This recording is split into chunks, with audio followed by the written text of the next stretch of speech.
एक बार पुनः आप सभी का स्वागत है हमारी इस क्लास में। पिछले क्लास में हमने चैप्टर को कंप्लीट कर लिया था। आज हम इस चैप्टर के जो क्वेश्चन आंसर है वो करते हैं, अर्थात जो नोट्स में क्वेश्चन आंसर नहीं आए हैं उनको करेंगे। ठीक है, ताकि आपको किसी प्रकार की परेशानी ना हो, दिक्कत ना हो। ठीक है, चलिए तो स्टार्ट कर लेते हैं। तो हमारे पास पहला क्वेश्चन है कि वायु में जलाने से पहले मैग्नीशियम रिबन को क्यों साफ किया जाता है ना? साफ क्यों किया जाता है?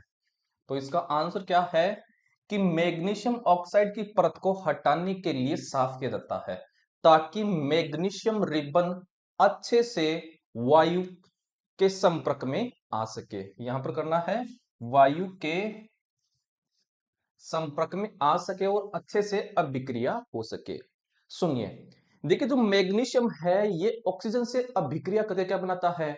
ऑक्साइड की परत बनाता है ना? अपने ऊपर एक परत बना देता है ऑक्साइड की। अब जब हम वायु से अभिक्रिया कराते हैं तो क्या होता है, जो ऑक्साइड की जो परत चढ़ी होती है उस पर उसको हटाया जाता है, ताकि जो वायु है वो मैग्नीशियम की पट्टी से अच्छे से अभिक्रिया कर सके। ऐसे समझिए, जैसे बिजली के तार होते हैं तो बिजली के तारों पर क्या होता है, एक विद्युत रोधी आवरण होता है। मतलब एक क्या होता है, आवरण होता है, ताकि हम करंट ना लग सके, यानी जब हम पकड़े तो करंट ना लग सके। जैसे ही उस आवरण को हटा दे और हम छुए तो करंट लगता है ना, तो वैसे ही क्या होता है, उस मैग्नीशियम की पट्टी पर ऑक्साइड की एक परत लगी होती है। इसलिए उस परत को हटाने के लिए क्या किया जाता है, साफ किया जाता है, ताकि मैग्नीशियम की पट्टी जो है वो वायु से अधिक अभिक्रिया कर सके, मतलब अच्छे से अभिक्रिया कर सके। इसलिए मैग्नीशियम की पट्टी क्या किया जाता है, साफ किया जाता है। ठीक है, अब चलते हैं आगे की तरफ। आगे देखिए, आगे हमारे पास है निम्नलिखित रासायनिक अभिक्रियाओं के लिए संतुलित समीकरण लिखना है। ये हमें दे रखा है। ठीक है, ये है यहां पर तीर का निशान, तो ये हमें दे रखा है। अब इसको सबसे पहले तो समीकरण के रूप में व्यक्त करना है, फिर लास्ट में इसको हमें क्या करना है, बैलेंस करना है, संतुलित करना है। ठीक है, तो सबसे पहले हम ये ऊपर वाला इसको करते हैं। तो पहले हमें दे रखा हाइड्रोजन, तो हाइड्रोजन का प्रतीक क्या होता है, तो हाइड्रोजन का प्रतीक होता है H2। तो ये कर लिया है H2। फिर किसका साइन है, प्लस का, तो ये प्लस लगा दो। फिर क्या है, क्लोरीन, तो क्लोरीन को लिखेंगे Cl2, तो ये लिख दिया Cl2। फिर हमारे पास क्या है, तीर का निशान, तो तीर का निशान। फिर क्या है, हाइड्रोजन क्लोराइड है ये, हाइड्रोजन क्लोरीन गलत लिख दिया, हाइड्रोजन क्लोराइड है ये, क्लोराइड, ये ऐसा है हाइड्रोजन क्लोराइड। तो इसका सूत्र क्या होता है, इसका सूत्र होता है HCl। क्या होता है, HCl होता है। इस प्रकार से आपको लिखना होता है। देखिए हम इसको इस लाइन को हमने क्या कर दिया, समीकरण के रूप में व्यक्त कर दिया है। अब हमें क्या करना है, इसको संतुलित करना है। ठीक है, चलिए संतुलित करते हैं। तो इस तरफ हाइड्रोजन कितने हैं, दो हैं। इस तरफ कितना है हाइड्रोजन, एक है। तो देखिए कम वाले को ज्यादा करते हैं, ध्यान में रखना है, ज्यादा वाले को कम नहीं करेंगे, कम वाले को ज्यादा करेंगे। तो इस तरफ दो है, इस तरफ एक है, तो ये कम है, तो इसको दो बनाना पड़ेगा, इसलिए इसको हम बढ़ाएंगे। तो क्या करेंगे, इसके पूरे के सामने दो लिख दो यहां पर। देखिए दो लिख दिया है। अब इस तरफ भी हाइड्रोजन दो हो गया है और इस तरफ भी हाइड्रोजन क्या हो गया है, दो हो गया है। ठीक है, दोनों तरफ हाइड्रोजन क्या हो गया है, बराबर हो गया है। अब चलते हैं क्लोरीन की तरफ, Cl की तरफ। देखिए Cl इस तरफ कितना है, पूरा इस तीर के निशान के इस तरफ दो है केवल। इस तरफ देखिए कितना है, तो देखिए ये रहा Cl, और देखिए इसके आगे कितना लिखा हुआ है, दो। इसका मतलब इस तरफ भी Cl कितना है, दो है। अब ये अभिक्रिया क्या हो गई है, संतुलित हो गई है। ठीक है, अब देखिए इसमें क्वेश्चन कैसे कैसे बन जाएगा, तो हमें ये पूछ लेगा कि H2 का गुणांक कितना है, कोफिशिएंट कितना है। तो H2 का यहां पर जो गुणांक है वो कितना है, तो यहां पर कितना लिखा हुआ है, यहां पर जब कुछ नहीं लिखा होता है, इसके आगे यहां पर कुछ नहीं लिखा होता है तो उसका गुणांक एक होता है, तो इसका गुणांक कितना है, एक है। ऐसे ही पूछ लेगा Cl2 का गुणांक, तो Cl2 का गुणांक भी कितना है, तो देखिए Cl2 के पीछे कितना है, कुछ नहीं लिखा हुआ ना, मतलब एक है इसका गुणांक। जब कुछ नहीं लिखा होता है उसके पीछे तो एक गुणांक होता है। हमें पूछ लेगा HCl, HCl का गुणांक, तो HCl का गुणांक कितना है, तो HCl के पीछे या आगे की तरफ कितना लिखा हुआ है, 2। तो HCl का गुणांक कितना हो गया है, 2 हो गया है। आई होप समझ में आ गया होगा। तो वो सीधा ये देगा, है ना, ऐसे लिख देगा और पूछ लेगा कि निम्न अभिक्रिया में क्लोरीन का गुणांक कितना है, या फिर इसको अनबैलेंस देगा ना, बैलेंस करके नहीं देगा, और फिर पूछेगा क्या कि इस अभिक्रिया में इसका गुणांक कितना है। तो आपको पहले बैलेंस करना है अभिक्रिया को, फिर बताना कि इतना गुणांक है इसका, इसका इतना गुणांक है, ठीक है, तब वो आएगा उसका कोफिशिएंट। आई होप समझ में आ गया होगा। अब चलिए, पहला तो हमारे पास हो गया है। अब मैं इसको क्या कर देता हूं, साफ कर देता हूं। अगर आपको समझ में आ गया है आप इसको नोट डाउन कर लेना है। मैं इसको साफ करके अगला क्वेश्चन कराता हूं। तो इसको साफ कर लेते हैं।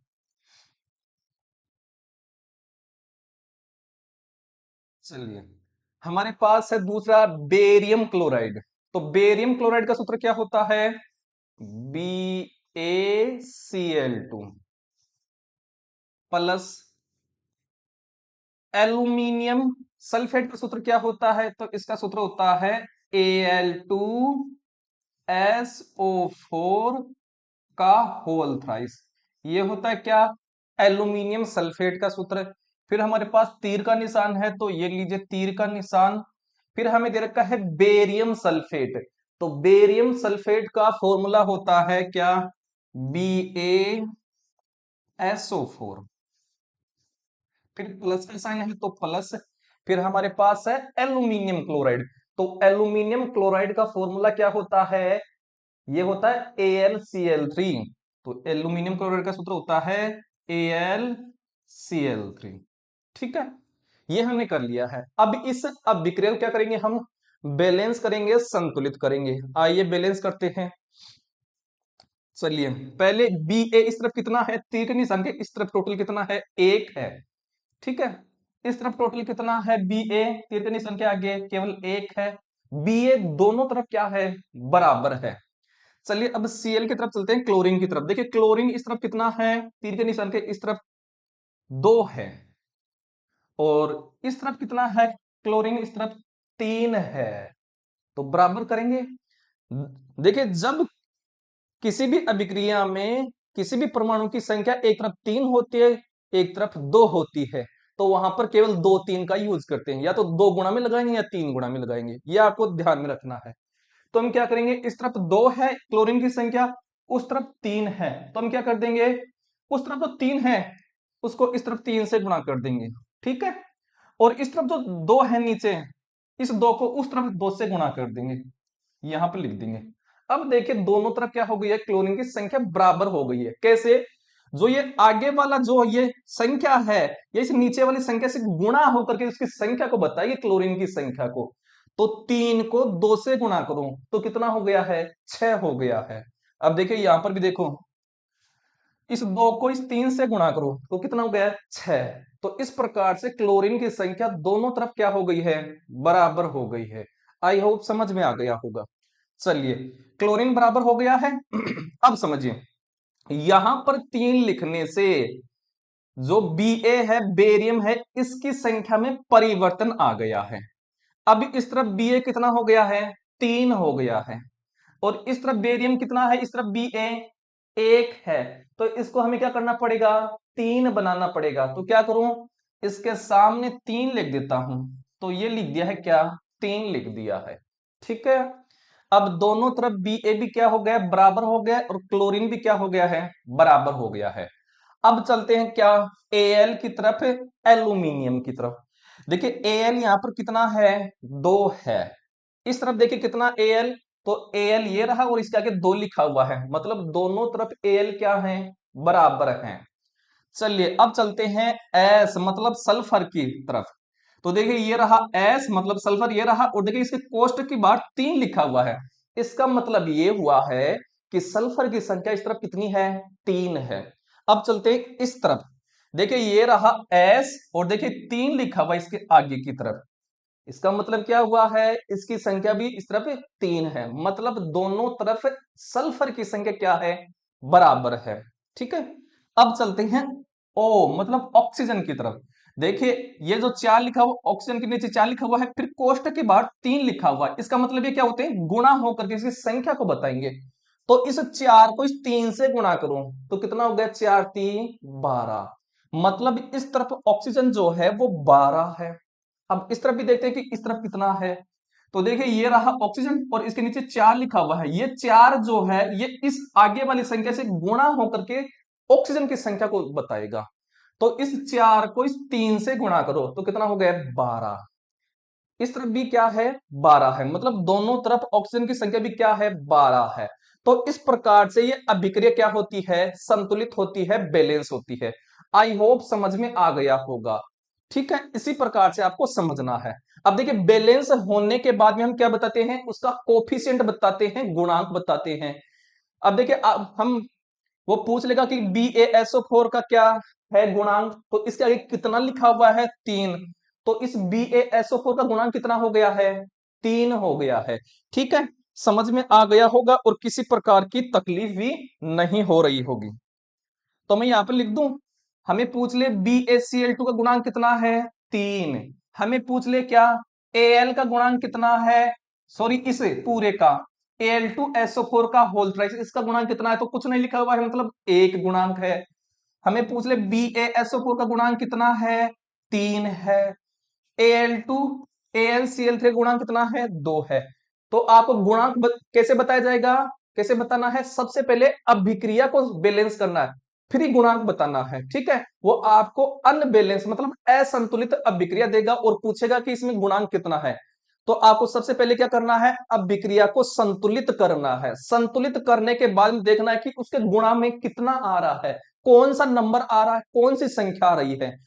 अगर उसे गुणांक में मान लीजिए BaSO4 को हमने संतुलित कर लिया, इस अभिक्रिया को संतुलित किया है, तो BaSO4 के गुणांक में 3 आया है, तो BaSO4 का गुणांक कितना हो गया है, 3 हो गया है। गुणांक को इंग्लिश में बोलते हैं कोफिशिएंट बोलते हैं। हमें पूछ रहे AlCl3 गुणांक कितना है, तो 2 है। ठीक है, अब चलते हैं आगे की तरफ। आगे देखिए, तो इस अभिक्रिया को मैं क्या कर देता हूं, साफ कर देता हूं और अगला क्वेश्चन करते हैं। हमारे पास जगह है तो इसको साफ नहीं करते हैं, आगे चलते हैं। चलो हमारे पास है सोडियम, तो सोडियम का प्रतीक क्या होता है, Na, तो ये लिख दिया है Na। फिर प्लस का साइन है तो प्लस। अब है जल, तो जल का फॉर्मूला क्या होता है, वो होता है H2O। फिर तीर का निशान है तो ये लीजिए तीर का निशान। फिर हमारे पास है सोडियम हाइड्रोक्साइड, तो सोडियम हाइड्रोक्साइड का फॉर्मूला क्या होता है, तो इसका फॉर्मूला होता है NaOH। फिर प्लस का साइन है तो प्लस, फिर है हाइड्रोजन तो H2, इस हाइड्रोजन को ऐसे लिखते हैं H2। ठीक है, अब इस अभिक्रिया को हमें क्या करना है, संतुलित करना है।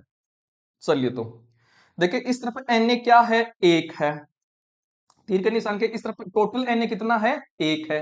अब देखिए तीर के निशान के इस तरफ कितना है, टोटल Na 1 है, मतलब दोनों तरफ सोडियम मतलब Na दोनों तरफ क्या है, बराबर है। अब देखिए हाइड्रोजन की तरफ चलते हैं, इस तरफ हाइड्रोजन टोटल कितना है, देखिए H लिखा हुआ और 2 नीचे लिखा हुआ, इसका मतलब क्या हुआ है, इसका मतलब ये है इस तरफ हाइड्रोजन जो है टोटल मतलब कुल हाइड्रोजन 2 है। अब इस तरफ देखिए हाइड्रोजन टोटल कितनी है, तो देखिए एक तो ये रहा हाइड्रोजन और 2 ये रहे, तो टोटल कितने हो गए हैं, 3 हो गए हैं। तो हमें क्या करना पड़ेगा, बराबर करना पड़ेगा।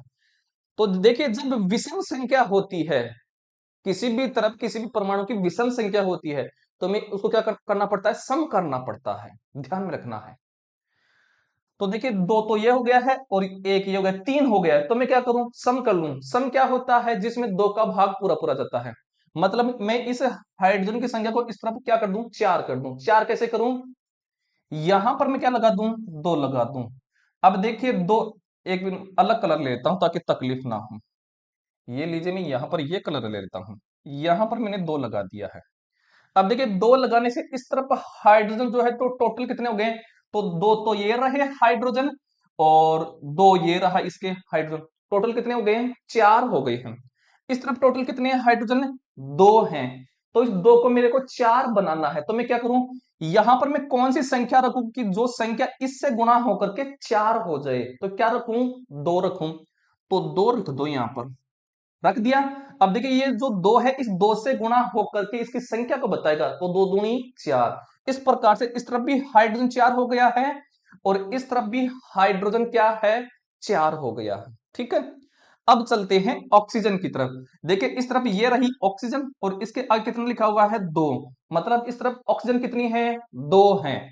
इस तरफ देखिए ऑक्सीजन कितनी है टोटल, तो ये रही ऑक्सीजन और इसके आगे कितना लिखा हुआ है, 2, मतलब इस तरफ भी ऑक्सीजन कितनी है, 2 है। इस प्रकार से ये जो अभिक्रिया है अभी संतुलित नहीं हुई है। दोबारा से चेक करना आपको संतुलित करके। देखिए Na इस तरफ कितना है, 1 है, इस तरफ कितना है, तो Na के आगे देखिए 2 लिखा हुआ है, इसका मतलब इस तरफ Na कितना है, 2। तो हमें इस A को क्या करना पड़ेगा, 2 करना पड़ेगा, तो क्या कर दूं, इसके आगे 2 लिख दूं। अब देखिए इस तरफ भी Na क्या हो गया, बराबर हो गया, इस तरफ भी Na बराबर हो गया है। अब देखिए हाइड्रोजन की तरफ चलो, देखिए 2 दूनी 4, इस तरफ हाइड्रोजन कितना है, 4 है। इस तरफ चलो, तो 2 तो ये रहा हाइड्रोजन और 2 ये रहा, कितना हो गया है, 4, दोनों तरफ क्या है, बराबर है। चलो ऑक्सीजन इस तरफ कितना है, देखिए ये रहा ऑक्सीजन, आगे 2 लिखा हुआ है, इस तरफ कितना है ऑक्सीजन, 2, और इस तरफ भी देखिए ऑक्सीजन, ये रहा ऑक्सीजन और 2 लिखा हुआ, इसका मतलब इस तरफ भी ऑक्सीजन क्या है, 2 है। अब ये अभिक्रिया क्या हो गई है, संतुलित हो गई है। तो आपको क्या करना है, संतुलित करने के बाद भी चेक करना एक बार कि संतुलित हो गई है क्या। ठीक है, अब हमें पूछ ले कि Na का गुणांक कितना है, तो Na के गुणा में कितना है, 2, तो Na का गुणांक 2 आ गया है, Na का कोफिशिएंट 2 आ गया है। हमें पूछ ले H2 का गुणांक कितना है, तो H2 का गुणांक कितना है, 2। हमें पूछ ले NaOH का गुणांक कितना है, तो कितना है, 2। हमें पूछ ले H2 का गुणांक कितना है, तो देखिए H2 के पास कोई नहीं है ना, जब उसके पास कोई नहीं होता है उसके पास कौन रहता है, एक जरूर रहता है। ठीक है, तो H का गुणांक 1 है। ये कब आएंगे गुणांक, आपको बैलेंस करने के बाद में पता चलेगा। ठीक है, तो सबसे पहले आपको बैलेंस करना है, फिर ही पता चलेगा कि उसका गुणांक कितना है। आई होप समझ में आ गया होगा, तो ये वाला क्वेश्चन भी समझ में आ गया होगा। अब चलते हैं आगे की तरफ। आगे देखिए, आगे हमारे पास आ रहा है, निम्नलिखित अभिक्रियाओं के लिए उसकी अवस्था के संकेतों के साथ संतुलित रासायनिक समीकरण हमें लिखना है। तो ये हमें दे रखा है, किसी अभिक्रिया का कथन दे रखा, इसको समीकरण के रूप में हमें व्यक्त करना है। चलिए पहला हम हमें दे दिया है ये क्वेश्चन, क्या, मैं कलर चेंज कर लेता हूं। चलो, ये बोल रहा है जल में बेरियम क्लोराइड, तो बेरियम क्लोराइड लिखना है हमें। तो बेरियम क्लोराइड का सूत्र क्या होता है, उसका सूत्र होता है BaCl2 था सोडियम सल्फेट। तो सोडियम सल्फेट भी है तो प्लस का साइन लगाएंगे, तो प्लस से सोडियम सल्फेट का सूत्र क्या होता है, Na2SO4। ये विलयन में अभिक्रिया करते हैं, ये दोनों क्या करते हैं, अभिक्रिया, और अभिक्रिया करते हैं तो आगे ये अभिक्रिया का क्या बनाएंगे, उत्पाद बनाएंगे, तो ये तीर का निशान लगाया है। तो हमारे पास क्या आएगा, सोडियम क्लोराइड, तो सोडियम क्लोराइड बन रहा है एक, तो सोडियम क्लोराइड का सूत्र क्या होता है, NaCl प्लस, एक बन रहा है बेरियम सल्फेट, तो बेरियम सल्फेट का सूत्र क्या होता है, BaSO4, ये हो गया है BaSO4। ठीक है, अब सुनिए, ये हमने लिख दिया है और हमें ये बोल रहा है कि इनकी अवस्था भी लिखे, मतलब ठोस द्रव्य गैस वो भी दर्शाना है। तो सुनिए, जो BaCl2 है, BaCl2 ये किस अवस्था में पाया जाता है, ये पाया जाता है ठोस अवस्था में।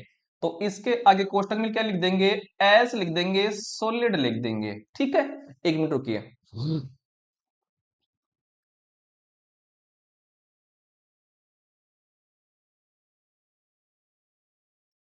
चलिए, तो हाँ हम ये कर रहे थे, तो जल में बेरियम क्लोराइड, तो ये जल में है दोनों, ये दोनों क्या है, जल में। तो जब जल की बात करता है तो हमें लिखना होता है एक्वेटिक, क्या लिखना होता है, एक्वेटिक। चलिए हम एक्वेटिक लिखेंगे, एक क्यों, ये लीजिए लिख दिया एक क्यों, और ये भी देखिए जल में है, मतलब ये भी क्या है, एक्वेटिक फॉर्म में है। तो ये लिखेंगे, यहां पर भी क्या लिखेंगे, एक क्यों। ठीक है, चलिए NaCl है, ये क्या है आपका, ये भी एक्वेटिक फॉर्म में पाया जाता है। एक्वेटिक फॉर्म क्या होता है, जब जल में घुला होता है ना कोई चीज, उसको बोलते हैं एक्वेटिक फॉर्म।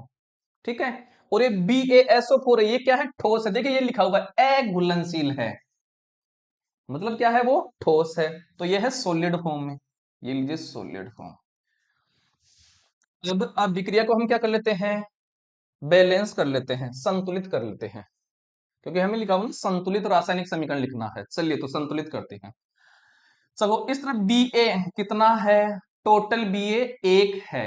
इस तरफ देखिए Ba कितना है, टोटल एक है। मतलब Ba है, बेरियम है, वो दोनों तरफ क्या है, बराबर है। अब चलते हैं Cl2 की तरफ। तो देखिए Cl इस तरफ कितना है, दो है।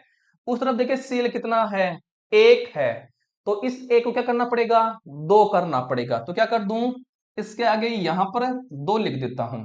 अब Cl इस तरफ कितना हो गया है, दो हो गया है, और इस तरफ भी दो हो गया है। इस प्रकार से दोनों तरफ Cl क्या हो गया है, बराबर हो गया है। अब देखिए इस तरफ Na कितना है, Na इस तरफ दो है, देखिए ये बता रहा दो, और इस तरफ Na कितना है, तो ये रहा Na, और इसके आगे दो लिखा हुआ है, मतलब इस तरफ भी Na दो है, मतलब दोनों तरफ Na क्या है, बराबर है। अब चलते हैं S मतलब सल्फर की तरफ। सल्फर यहां पर कितना है, एक है, और इस तरफ भी देखिए ये रहा सल्फर कितना है, केवल एक है। तो दोनों तरफ बराबर है सल्फर। अब चलिए ऑक्सीजन की तरफ। ऑक्सीजन यहां पर कितना है, चार, देखिए ये लिखा हुआ चार। अब इस तरफ देखिए ऑक्सीजन कितना है, तो ये रहा O, और देखिए नीचे चार लिखा हुआ है। इसका मतलब यहां पर भी ऑक्सीजन कितना है, चार है। तो इस प्रकार से ये अभिक्रिया क्या होती है, संतुलित होती है, बैलेंस होती है। अब हम बता सकते हैं कि BaCl2 का गुणांक कितना है, तो देखिए कुछ नहीं लिखा हुआ है, इसका मतलब क्या है, BaCl2 का गुणांक एक है। जब यहां पर कुछ नहीं लिखा होता ना, उसका गुणांक एक होता है। यहां पर देखिए Na2SO4 का गुणांक कितना है, तो देखिए आगे कुछ नहीं लिखा हुआ है, इसका मतलब कितना गुणांक है, एक है। चलो NaCl का गुणांक कितना है, तो इसे आगे कितना लिखा हुआ है, कौन सी संख्या लिखी है, वो उसका गुणांक होती है, तो दो लिखा हुआ, तो इसका गुणांक कितना है, दो है। चलिए BaSO4 का गुणांक कितना है, तो BaSO4 का गुणांक कितना है, तो देखिए आगे कुछ नहीं लिखा हुआ है, इसका मतलब यहां पर इसका गुणांक कितना है, एक है। ठीक है, समझ में आ गया होगा। चलिए दूसरा देखिए इसका। दूसरा हमारे पास आ रहा है क्या, कलर चेंज करता हूं, सोडियम हाइड्रोक्साइड का विलयन, और वो जल में है, मतलब इसकी कौन सी फॉर्म है, एक्वेटिक। हाइड्रोक्लोरिक अम्ल के विलयन में, ये भी क्या है, हाइड्रोक्लोरिक मतलब एक्वेटिक, से अभिक्रिया करके सोडियम क्लोराइड का विलयन, मतलब भी एक्वेटिक फॉर्म में, तथा जल बनाते हैं। तो लिखें इसको। चलिए तो पहले हमारे पास है सोडियम हाइड्रोक्साइड। तो सोडियम हाइड्रोक्साइड का सूत्र क्या होता है, ये होता है NaOH, फिर प्लस लगाना है। इसकी फॉर्म लिख दे एक बार। तो ये एक्वेटिक फॉर्म में पाया जाता है, मतलब इसका जलीय विलयन है, तो ये एक्वेटिक, एक क्यों, प्लस। फिर है हमारे पास हाइड्रोक्लोरिक अम्ल। हाइड्रोक्लोरिक अम्ल का फॉर्मूला होता है HCl, और देखिए वो भी जलीय रूप में है, जल में है, तो जब भी जल में हो तो एक क्यों लिखना, एक्वेटिक फॉर्म होती है। और ये तीर का निशान, ये दोनों क्या कर रहे हैं, अभिक्रिया कर रहे हैं, और अभिक्रिया करके क्या बना रहे हैं, ये सोडियम क्लोराइड। और सोडियम क्लोराइड का सूत्र क्या होता है, NaCl। अब देखिए ये भी क्या है, इसका भी क्या है, विलयन है। जब विलयन होता है या फिर जल में होता है, उसकी कौन सी अवस्था होती है, एक्वेटिक अवस्था। तो एक क्यों लिखना है, ये लिखिए एक क्यों। फिर प्लस, क्या बन रहा है साथ में, देखिए जल बन रहा है, तो जल का फॉर्मूला क्या है, H2O है, तो ये लिख दिया है H2O। तो देखिए अभिक्रिया को तो हमने लिख लिया है। अब इस अभिक्रिया को हम बैलेंस करते हैं, संतुलित करते हैं। चलिए तो देखिए इस तरफ Na कितना है, टोटल इस तीर के निशान के इस तरफ एक है, उस तरफ देखिए कितना है, तो इस तरफ भी देखिए Na एक तरफ है, दोनों तरफ Na क्या है, बराबर है। जब दोनों तरफ Na बराबर होते हैं तो कुछ नहीं करना पड़ता है। अब चलते हैं आगे की तरफ। आगे देखिए, आगे हमारे पास आता है ओ मतलब ऑक्सीजन। देखिए ऑक्सीजन इस तरफ कितना है, टोटल ऑक्सीजन इस तरफ एक है, इस तरफ देखिए ऑक्सीजन कितना है, तो देखिए इस तरफ भी ऑक्सीजन एक है, मतलब दोनों तरफ ऑक्सीजन क्या है, बराबर है। चलिए अब चलते हैं एच मतलब हाइड्रोजन की तरफ। तो एक हाइड्रोजन तो ये रहा और एक ये रहा, कितने हैं टोटल इस तरफ, दो हाइड्रोजन है। चलते हैं इस तरफ कितने हैं, तो ये रहा हाइड्रोजन और इसके नीचे दो लिखा हुआ है, तो इस तरफ भी हाइड्रोजन कितने हैं, दो हैं। इसका मतलब दोनों तरफ हाइड्रोजन क्या है, बराबर हैं। ठीक है, चलिए इस तरफ Cl कितना है, एक है, इस तरफ कितना है, एक है, इस तरफ भी कितना है, एक है। इस प्रकार से Cl भी दोनों तरफ क्या है, बराबर है, मतलब ये अभिक्रिया पहले से क्या है, संतुलित है, बैलेंस है।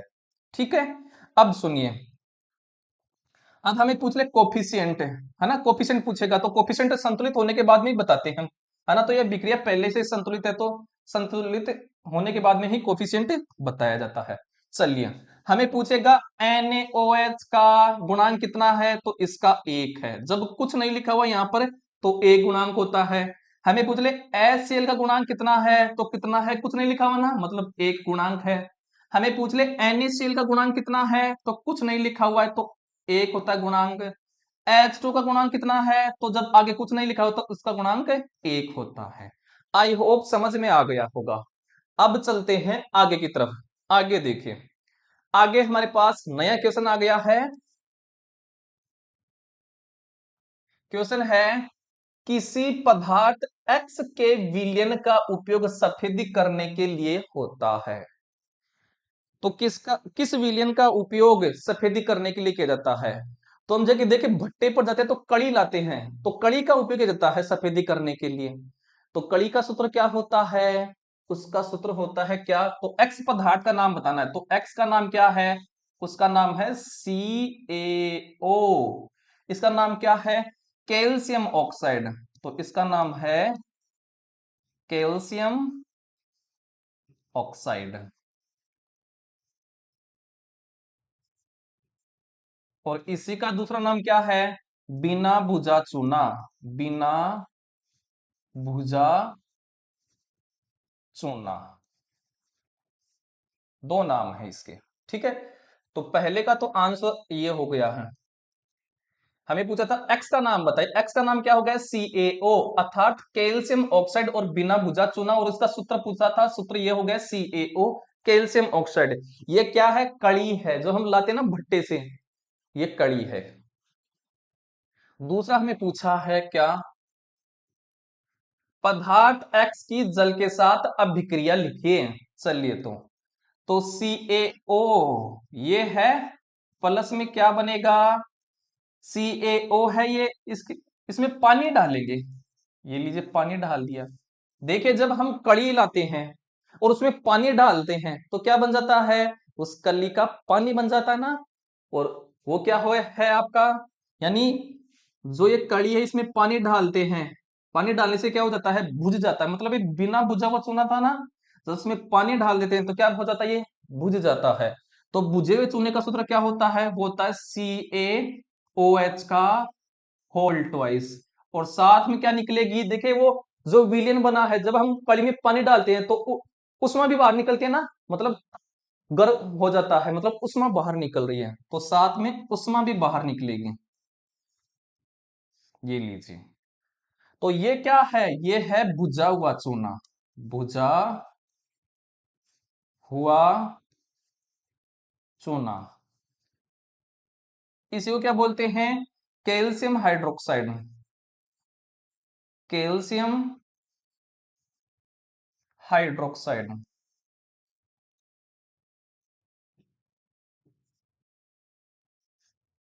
ठीक है, तो ये हमने इसकी अभिक्रिया करा दी। तो इस प्रकार से पदार्थ X की जल के साथ हमने अभिक्रिया करा दी है। ठीक है, तो ये हमारे पास क्वेश्चन हो गया है। अब चलते हैं आगे की तरफ। आगे देखिए, आगे हमारे पास ये क्लास का लास्ट क्वेश्चन करेंगे, फिर कल करेंगे बाकी क्वेश्चन।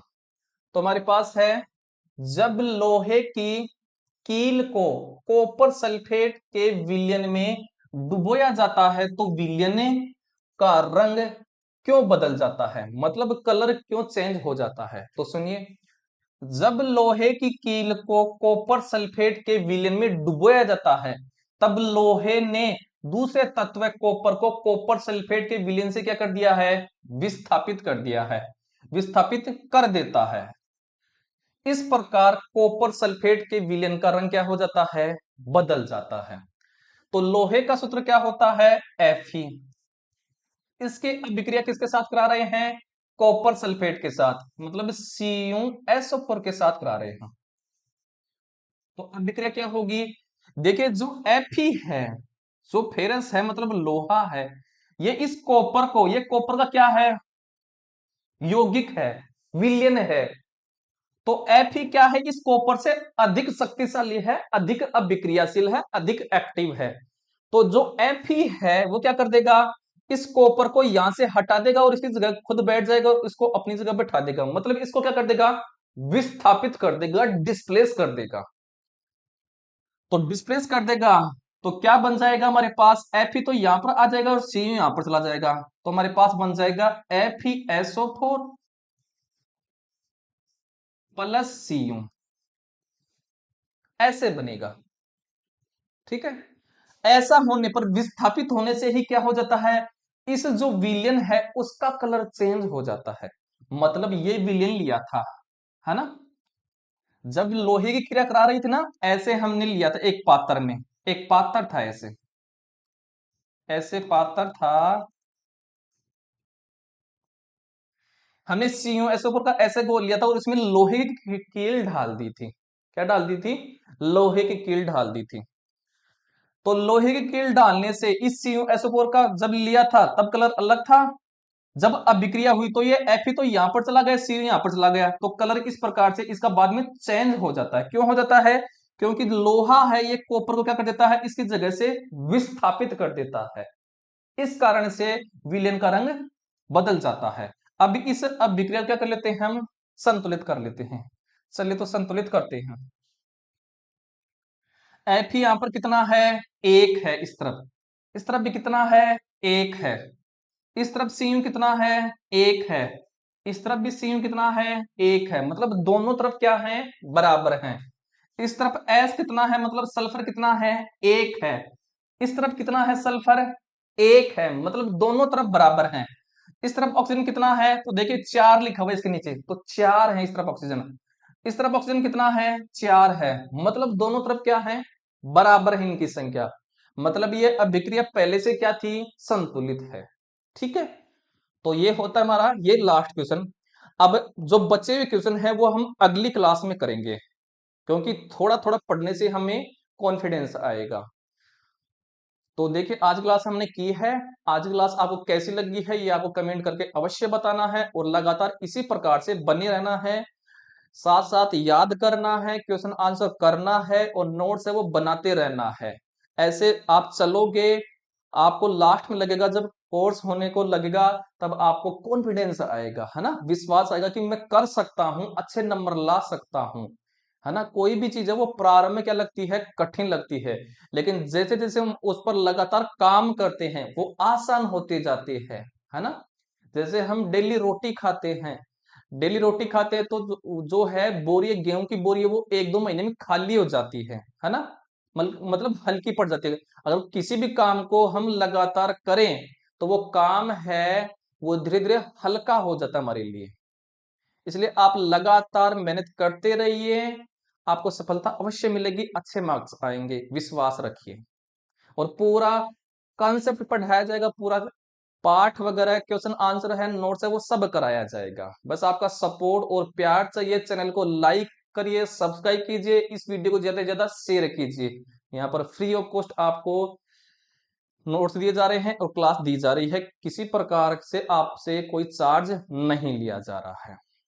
इसलिए आराम से पढ़िए, अपनी तैयारी करिए, डेली क्लास को लीजिए, डेली नोट्स को रिवाइज कीजिए। जैसे हम न्यूज़पेपर पढ़ते हैं वैसे आपको जो है नोट्स है वो रिवाइज करना है, क्योंकि बार बार किसी भी चीज को पढ़ते हैं तो जो है वो हमारी हैबिट में आ जाती है, वो हल्की लगने लगती है। तो आपको है ना डेली एक बार, जैसे अखबार पढ़ते हैं वैसे आपको पढ़ना होता है इन नोट्स को ही, है ना, और कुछ नहीं करना होता, कुछ महाभारत नहीं है पढ़ाई, है ना। सरल है, इजी है, आसान है, जब डेली पढ़ते हैं तो। हार्ड तो क्या है, मजदूरी करना। जब मजदूरी करते हैं ना वो हार्ड पड़ती है। पढ़ाई तो सरल है, एकदम सिंपल है, इजी है, आसान है। तो अगर आपको हमारा ये वीडियो अच्छा लगा है तो वीडियो को जरूर से लाइक कीजिए, शेयर कीजिए, हमें ज्यादा से ज्यादा सपोर्ट कीजिए।